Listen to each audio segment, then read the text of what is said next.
जो बिल्कुल राजा बाज़ार का जो चौक है, ये बिल्कुल मेरे सामने बड़ा बाज़ार है और ये राइट पे इंपीरियल मार्केट है। इस चौक पर हम मौजूद है और यहाँ पर ट्रैफिक का जो है ना रवानी का बहुत बड़ा इशू है, बहुत बड़ा मसला है और ट्रैफिक अक्सर यहाँ पर जाम रहता है। और ये देखिए, अगर आप ये जो यहाँ पर पार्किंग बनाई गई है, मोटरसाइकिल पार्किंग है, लेकिन एक नहीं, दो नहीं, तीन नहीं, चार नहीं, तकरीबन कोई 5 से 6 लेयर में यहाँ पर जो है मोटरसाइकिल पार्क की हुई है, जिसकी वजह से यहाँ पर जो गुजरने वाली ट्रैफिक है उसको बहुत ज़्यादा मुश्किलात का सामना करना पड़ता है। मेरे साथ यहाँ पर इस वक्त जो मौजूद है ट्रैफिक के एहलकार है, हम इनसे बात करते हैं। पहले तो अस्सलाम वालेकुम। वालेकुम अस्सलाम। पहले तो ये बताइए कि ये जो पार्किंग है इसकी हदूद कहाँ तक है, ये बताएं सर। इसमें जो है ये येलो लाइन आपको नज़र आ रही होगी, वहाँ अंडर लाइन उन्होंने की हुई है। मतलब पहले जो यहाँ पे अफसरान रहे हैं उन्होंने यही बताया कि येलो लाइन से अंदर जो है ये पार्किंग कर सकते हैं, वो भी सिंगल लाइन में, ट्रैफिक हडल वगैरह ना बने। अभी टोटल ये देखें इलीगल हुआ है, ये येलो लाइन से सारी बाहर है। आइए ना ज़रा, डेली बेसिस पे हम इस पे काम कर रहे हैं। 2000 रुपये का फाइन है जितने नो पार्किंग। अभी ये येलो लाइन से बाहर है। अभी आपने किसको फाइन किया, ये बताएं। फाइन हमने तकरीबन 15-16 मोटरसाइकिल किए। आप बताएं यार, ये जो रोड का जो इस वक्त इशू है, आप देखें कि पार्किंग ठीक है, फैसिलिटेट किया जा रहा है, लेकिन पार्किंग के नाम पे पूरे रोड को घेरना, ये कोई बेहतर अच्छी बात है जी। ये आवाम शहरियों के लिए, जो हम लोग जैसे शहरियों के लिए बहुत नाइंसाफ़ी है। तो यहाँ से गुजरना, आपको पता है बहुत बड़ी मार्केट है ये, ठीक है, तो यहाँ से गुजरना हर बंदे का काम है, हर बंदा आता है यहाँ पे, तो ये बहुत तंगी करते हैं, तंगी का बायस बनती है सब के लिए ये।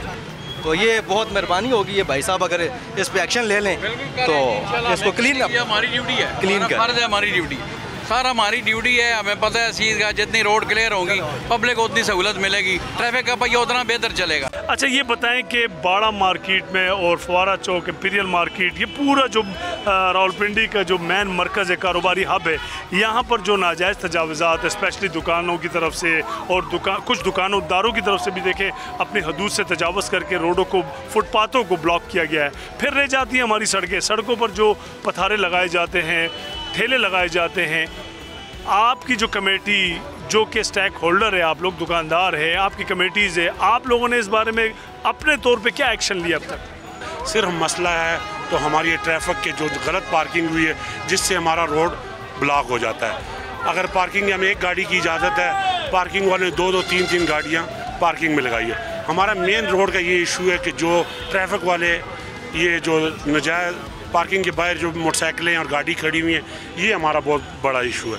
और दूसरा, जब भी हमने कॉर्पोरेशन से रब्ता किया है, उन्होंने उसी टाइम हमें वो दिया है, रिस्पॉन्स दिया है। अच्छा, चले इस बारे में तो हम इमरान साहब से बात कर लेते हैं कि ये अपनी जो हदूद है उनसे तजावज़ क्यों कर रहे हैं। मुझे बताएं कि बाड़ा मार्केट का ये जो रोड है, ये रोड है ना, इस रोड पे गाड़ी तो गुजरना बहुत दूर की बात, मेरे ख्याल में जो पैदल लोग गुजर रहे होते हैं, जो फैमिलीज जा रही होती है, जो शॉपिंग के लिए आई होती है, उनका भी गुजरना बहुत मुश्किल होता है। क्या कहेंगे आप इस बारे में? मैं सबसे पहले आपको बता दूँ, ये जो बड़ा बाज़ार का जो छापा तजावज़ात वाले बैठे हुए, ये अरसा दराज 30-40 साल से ये बैठे हुए हैं। और दूसरा, जो आप कह रहे हैं ना कि गुजरना, आप अभी भी आ जाएँ, कम से कम दोनों साइडों से 15-15 फुट का रास्ता हमने खुलवाया। अभी पहले नहीं था, हमने दोनों तरफ से जो है ना 15 फुट इस तरफ से, 15 फुट 30 फुट रास्ता पैदल चलने वालों के लिए हमने। दूसरा, अगर आप कहते हैं ना कि इधर से गाड़ी नहीं गुजर सकती है, ये लेडीज़ बाज़ार, इनकी हदूद क्या है?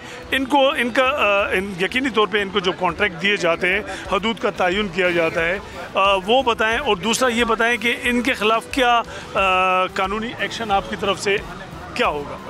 देखिए, इसमें बिल्कुल उनको क्लियरली इंस्ट्रक्शंस दी गई हैं कि हमने एक लाइन भी लगाई हुई है वहाँ पे। उसके बाद हमारे इनसे बाकायदा मुज़ाकरात हुए, क्योंकि यह जो प्लाज़ा है पीछे, ये बहुत मशहूर मोबाइल और एक्सेसरीज़ का प्लाज़ा है। इनकी जो पहले तो 2 लाइनें जो मौजूद हैं, जो आप अभी सामने देख रहे हैं, उसका ये कोई ठेकेदार को जो है कॉर्पोरेशन की तरफ जो एनुअल कॉन्ट्रैक्ट दिया गया, कोई वसूली इसकी नहीं होती है।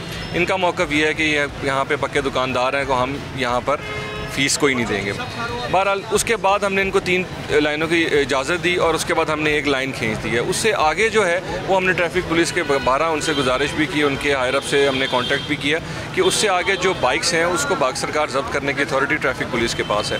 हम भी करते हैं, लेकिन फिर हमें उनको हैंड ओवर करना पड़ता है। जिस तरह अभी भी आपकी बात हुई, अभी भी हमने सार्जेंट से कहा है कि जो उस लाइन से आगे मौजूद हैं आप उनको उठाएँ, उनको फ़ाइन करें और जो कानून के मुताबिक कार्रवाई है वो करें उनके साथ। देखिए, ये तो वक्ती हल हो गया ना कि जनाब वो जो लाइन से जो क्रॉस किया हुआ है उन मोटरसाइकिलों को हटा के उन पे फ़ाइन लगा दिया जाए, लेकिन मुस्तकिल बुनियादों पे इसका हल कैसे निकलेगा? कॉन्ट्रैक्ट्स जो कॉन्ट्रैक्टर्स हैं उनको बुलाकर इस बात पर पाबंद किया जाएगा, जो उनके जो एज़ पर जो एग्रीमेंट है उसके मुताबिक किस तरीके से आप उनको पाबंद करें? वो हम उनसे राब्ते में रहते हैं। असल में ये जो एरिया में आप खड़े हैं यहाँ पर पार्किंग का बहुत क्रॉनिक और पुराना इशू है। शहर जो है आज से ये 40-50 साल पहले या 70 साल पहले जब ये मार्ज़ वजूद में आया या इसकी एक्सपेंशन स्टार्ट हुई, उस वक्त ये इस तरह की एक्सपेंशन के लिए नहीं बनाया गया था।